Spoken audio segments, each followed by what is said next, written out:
The Invincible War is one of the worst power scaling in the series that I've ever seen. Multiple versions of Mark gets defeated and killed, even though those versions took over their dimension's world. These versions killed every superhero by themselves, or with a tiny bit of help, in their dimension. Some of these Marks even killed Omni-Man, which is one of the most powerful Viltrumites. Omni-Man is probably the second or third strongest Viltrumite in the entire series as well. I've seen some people try to cope with the power scaling issues, but their reasons make no sense. The two most common arguments are, maybe Omni-Man was weak in that dimension. Maybe the other Marks are weak. There's nothing supporting other versions being less powerful. Again, the other Marks dominated and killed every one of their enemies in their dimension. Not a single version of Invincible should have died. Like, look at the one that attacked the Pentagon. He had his head caved in by those undead robot soldiers. But that makes no sense at all. These soldiers shouldn't even put a dent on Mark. Not to mention we've seen main universe Mark just fly away when the sound device was used on him. Is the writer actually telling me Flaxen Mark stood there and let himself die? The other evil versions gets taken out by random superheroes that shouldn't be anywhere close to the same level of a Viltrumite. Viltrumites are literally capable of ending a civilization by themselves overnight.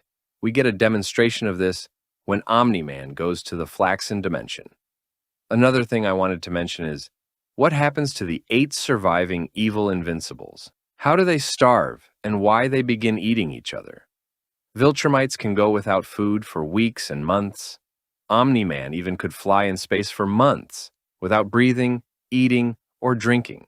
We see this in the flashback of him flying around after he left Earth, which also begs the question, why didn't any of these evil Invincibles just fly to a different planet that isn't destroyed? One could make the argument of they didn't leave because they were expecting Angstrom to return at some point. However, there's a problem with that argument. The issue is, it's not likely all of them would stay on the planet, especially if they were starving to death. One that definitely would have left was the Viltrumite Mark variant.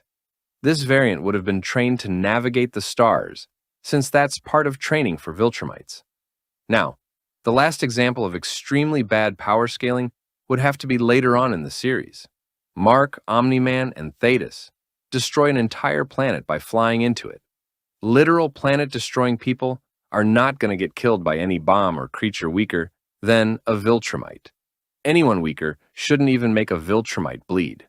Anyways, some truly terrible writing here, and this bad power scaling stuff makes any tension in the story meaningless.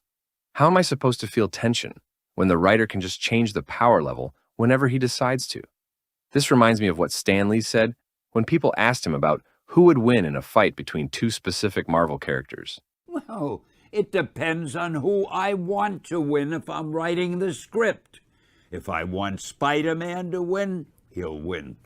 If I want the Thing to win, he'll win. By the way, I think Stan Lee had an overall bad influence on the storytelling art form. Let me just say, he was a real Mr. Krabs, if you know what I mean.